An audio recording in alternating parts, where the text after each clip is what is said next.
Madame la ministre, monsieur le rapporteur, cher Alain, chers collègues, avant-hier, des centaines de milliers de personnes étaient dans la rue.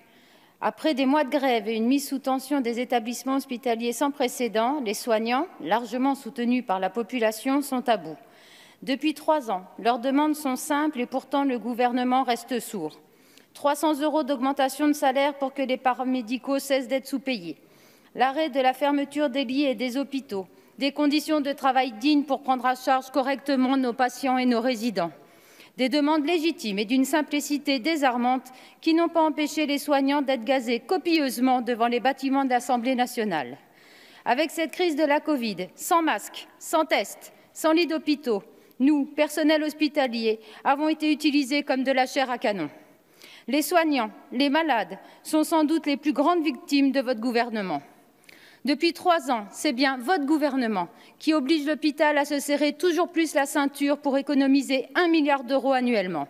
Pourtant, Emmanuel Macron, au cours de sa dernière allocution télévisée, n'a rien trouvé de mieux que de s'envoyer des fleurs. Plein d'orgueil et d'autosatisfaction, il s'est dit fier de sa gestion de la crise.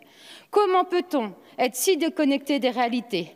Envoyer en première ligne des soignants, des aides à domicile, des médecins, sans masque, sans protection, avec des sacs poubelles en guise de surblouse et s'estimer fier. Comme l'autre consolation, des médailles et toujours les mêmes annonces spectaculaires, mais vides. Un grand plan Ségur pour la santé, grand plan qui exclut tout de même les paramédicaux, les centres de santé et qui sert avant tout à faire retomber la pression sans régler les problèmes de fond. Conseil, si vous voulez faire baisser la pression, arrêtez de l'alimenter avec vos effets d'annonce. Ségur de la santé, vous n'avez que ça comme ça à la bouche, comme réponse. J'imagine la tête du patron de Renault quand il est venu vous voir. Bonjour Monsieur Renault, que voulez-vous? Il me faudra un peu de sous. Oh bah attendez, on va faire un Ségur de la voiture. Non, c'est pas ce que vous lui avez proposé, 8 milliards. Le monsieur d'Air France, bonjour monsieur, que voulez-vous? Il me faudra un peu de sous. Attendez, on va faire un Ségur des avions. Non, 8 milliards. Franchement, des fois, je regrette de m'appeler Fiat. On me serait appelé Renault, on aurait peut-être eu les 8 milliards pour les EHPAD. Il y a environ 2 ans, j'alertais par un rapport parlementaire le ministère de la Santé sur les conditions extrêmement pénibles des soignants dans les EHPAD. Victimes de maladies musculoskélétiques, le nombre d'accidents du travail dans la profession est plus élevé que dans le BTP. Les soins dentaires, la prévention des escarres, les nombreux autres gestes ne peuvent être effectués faute de temps, plongeant les résidents dans la tristesse et la solitude et les soignants dans la dépression. Souffrance, maltraitance, combien de temps ces mots seront-ils encore associés à nos EHPAD et à nos hôpitaux? Depuis 3 ans, notre groupe réclame régulièrement par amendement des moratoires sur la fermeture de lits, l'arrêt des regroupements hospitaliers. Depuis 3 ans, nous demandons la revalorisation des métiers du soin, le recrutement de personnel hospitalier, un meilleur ratio de soignants par résident. Depuis 3 ans, nous demandons à ce que le financement pour l'hôpital augmente suffisamment pour pallier le vieillissement de la population et l'augmentation des maladies chroniques. Mais en face, toujours les mêmes promesses creuses, beaucoup d'effets d'annonce et l'austérité qui se poursuit. En 20 ans, 40% des maternités ont fermé. En 15 ans, 68 000 lits hospitaliers ont été supprimés. La situation délétère de nos structures hospitalières a clairement été mise en évidence ces mois-ci.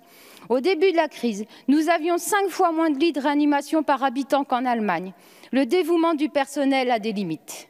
La proposition de loi du groupe GDR propose la mise en œuvre d'une loi de programmation en faveur de l'hôpital public et des EHPAD sur les 5 prochaines années.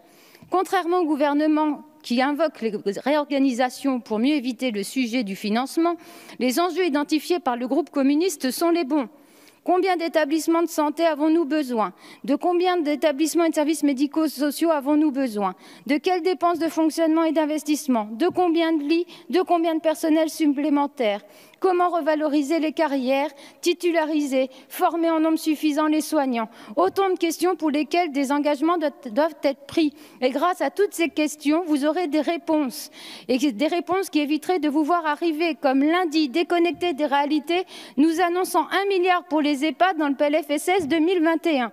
Mais êtes-vous devenus inconscients? Le ratio minimal soignants-résidents vaut 8 milliards d'euros sans revalorisation de salaire. Et vous nous l'annoncez pour 2021. Tous ceci, nous espérons passer à côté d'une deuxième vague. Mais on n'en est pas sûr. Et vous nous annoncez, avec tambour et trompette, 2021, 1 milliard. C'est déjà insuffisant et rien pour aujourd'hui. Si demain une deuxième vague arrive, vous allez nous dire quoi? On ne pouvait pas se douter. On ne pouvait pas se douter. La première crise sanitaire, on peut bien l'entendre. Que vous nous disiez, on ne pouvait pas savoir qu'elle allait arriver. La seconde, si elle arrive, on pourra vous dire que vous n'avez rien voté et vous n'aurez rien fait pour les EHPAD. Merci beaucoup.